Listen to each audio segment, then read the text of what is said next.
Eh, Selamat siang, perkenalkan nama saya Joko dari kelas AK 401 Program Studi PJJ Akuntansi Universitas Siber Asia. Pada kesempatan ini saya akan mempresentasikan Strategic Managerial Accounting Report untuk UMKM Keripik Tempe Gajah Mungkur yang merupakan kompilasi dari hasil tugas satu, ujian tengah semester, dan rancangan balance scorecard sebagai laporan akhir mata kuliah akuntansi manajemen.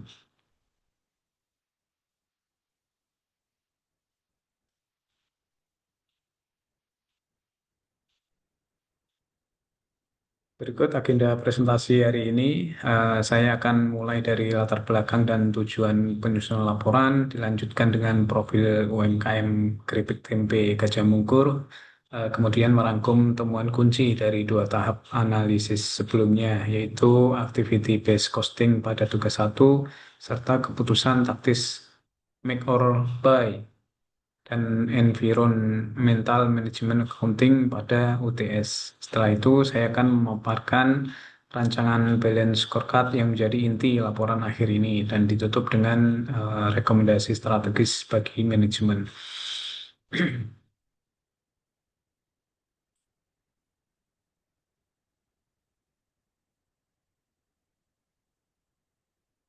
Laporan akhir ini disusun karena kita menyadari bahwa dua tahap analisis sebelumnya, meskipun menghasilkan informasi biaya yang akurat, masih bersifat parsial, hanya berfokus pada aspek biaya produksi. Pada tugas satu, saya menerapkan activity based costing untuk mengoreksi distorsi biaya. Kemudian pada UTS, saya memperdalam analisis menjadi keputusan taktis make or buy yang diintegrasikan dengan akuntansi lingkungan. Tujuan laporan akhir ini adalah mengkompilasi kedua tahap tersebut dan melengkapinya dengan rancangan balance scorecard yang disesuaikan secara spesifik dengan profil perusahaan, mencakup 4 perspektif: keuangan, pelanggan, proses bisnis internal, serta pembelajaran dan pertumbuhan.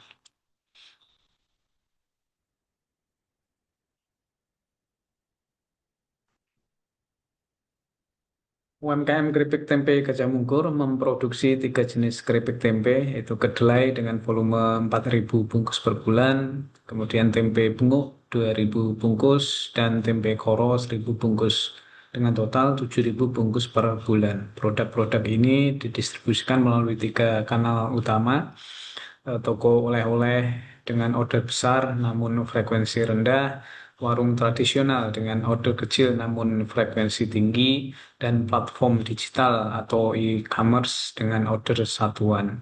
Selama ini perusahaan menggunakan metode biaya tradisional yang membebankan overhead secara merata ke seluruh produk, yang berpotensi menimbulkan distorsi biaya antar produk.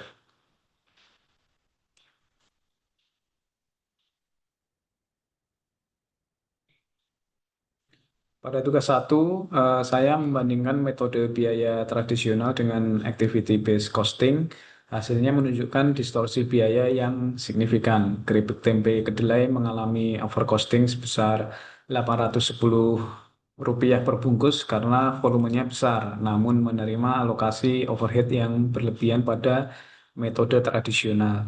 Sebaliknya, keripik tempe benguk mengalami undercosting Rp374 per bungkus, dan yang paling signifikan adalah keripik tempe koro dengan undercosting sebesar Rp2.490 per bungkus karena aktivitas produksinya jauh lebih intensif dibandingkan volumenya yang kecil.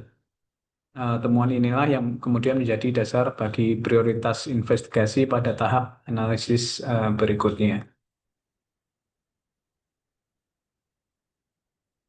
Pada UTS, kami memperdalam analisis pada aktivitas operasi mesin atau proses penggorengan yang merupakan salah satu cost pool ABC, eh, senilai Rp4 juta per bulan. Analisis biaya Revvan menunjukkan bahwa menggunakan jasa makron produksi eksternal dengan tarif Rp6.200 per jam lebih menguntungkan sebesar Rp800 per jam dibandingkan mengerjakan sendiri yang senilai Rp7.000 per jam.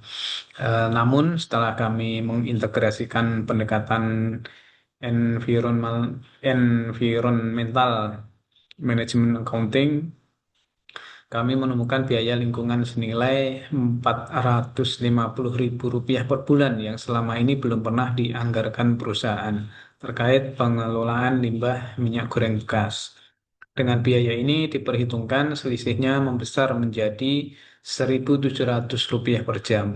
Kami juga menemukan potensi pendapatan Rp120.000 per bulan dari penjualan minyak jelantah yang selama ini hilang karena dibuang begitu saja.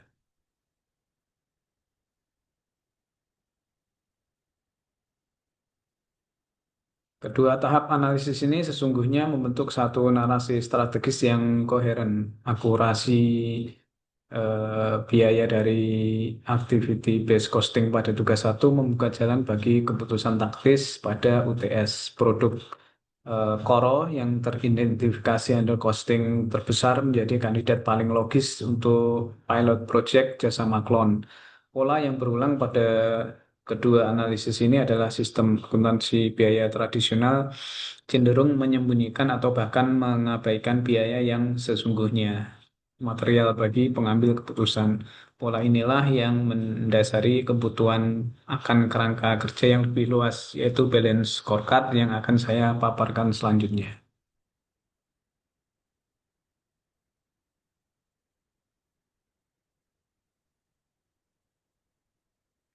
Bagian inti dari laporan akhir ini adalah rancangan balance scorecard yang terdiri dari 4 perspektif yang saling terhubung. Perspektif keuangan berfokus pada profit, ROI, dan CVP. Perspektif pelanggan mengadopsi activity based customer costing. Kemudian perspektif proses bisnis internal mengangkat isu counting digitalization dan perspektif pembelajaran dan pertumbuhan berfokus pada kompetensi SDM dan kode etik akuntan manajemen. Kemudian mari kita bahas satu per satu.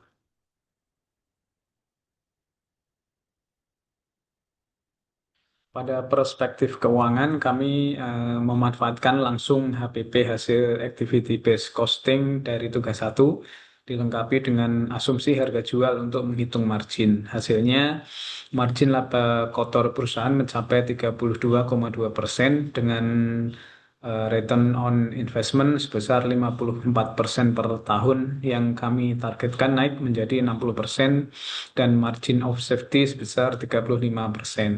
Target utama pada perspektif ini mencakup margin per produk, ROI, distorsi biaya yang terpantau, serta penghematan dari keputusan taktis yang telah kami bahas sebelumnya.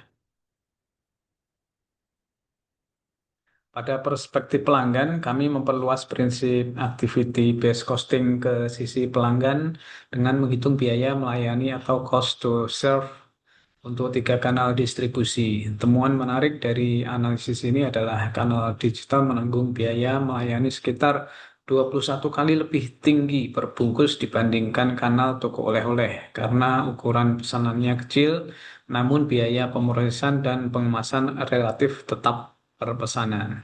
Oleh karena itu, target utama perspektif ini adalah menurunkan cost to serve kanal digital dalam 6 bulan ke depan.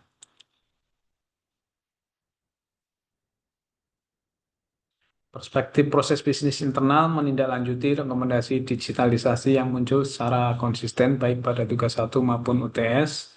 Target utamanya mencakup pencatatan biaya yang sepenuhnya terdigitalisasi dalam 12 bulan, mempercepat waktu tutup buku bulanan dari 10 hari menjadi 3 hari kerja, menambah kanal e-commerce baru setiap tahun, serta menjaga keandalan sistem pencatatan keuangan berbasis cloud di atas 99%. Perspektif terakhir yaitu pembelajaran dan pertumbuhan menjadi fondasi bagi 3 perspektif lainnya. Kami menargetkan minimal 20 jam pelatihan per karyawan per tahun, serta seluruh staf terkait menyelesaikan pelatihan aplikasi akuntansi berbasis cloud dalam 6 bulan. Selain itu, saya juga menekankan penerapan kode etik akuntan manajemen yang mencakup 4 prinsip utama, yaitu kompetensi, kerahasiaan, integritas, dan kredibilitas, dengan target seluruh staf memahami dan menandatangani komitmen kode etik tersebut. Keempat perspektif ini tidak berdiri sendiri, melainkan membentuk rantai sebab akibat. SDM yang kompeten dan beretika menjadi fondasi yang mendukung keberhasilan digitalisasi proses bisnis internal. Proses internal yang lebih efisien menghasilkan wawasan pelanggan yang lebih akurat melalui activity-based customer costing, dan pada akhirnya seluruh perbaikan ini bermuara pada peningkatan margin, ROI, dan ketahanan struktur biaya perusahaan pada perspektif keuangan. Sebagai penutup, kami merekomendasikan 5 langkah strategis kepada manajemen UMKM keripik tempe Gajah Mungkur. Yang pertama, mengadopsi activity based costing secara permanen sebagai dasar penetapan harga dan evaluasi profitabilitas. Kemudian yang kedua, memperbaiki pengelolaan limbah jelantah sekaligus menjalankan pilot project jasa maklon pada lini koro. Kemudian yang ketiga, mengimplementasikan balance scorecard sebagai instrumen pemantauan kinerja triwulan. Kemudian yang keempat, memprioritaskan digitalisasi pencatatan biaya dan sistem keuangan. Kemudian yang kelima, menjalankan pelatihan SDM serta sosialisasi kode etik akuntan manajemen secara terjadwal. Demikian presentasi dari saya. Terima kasih atas perhatiannya.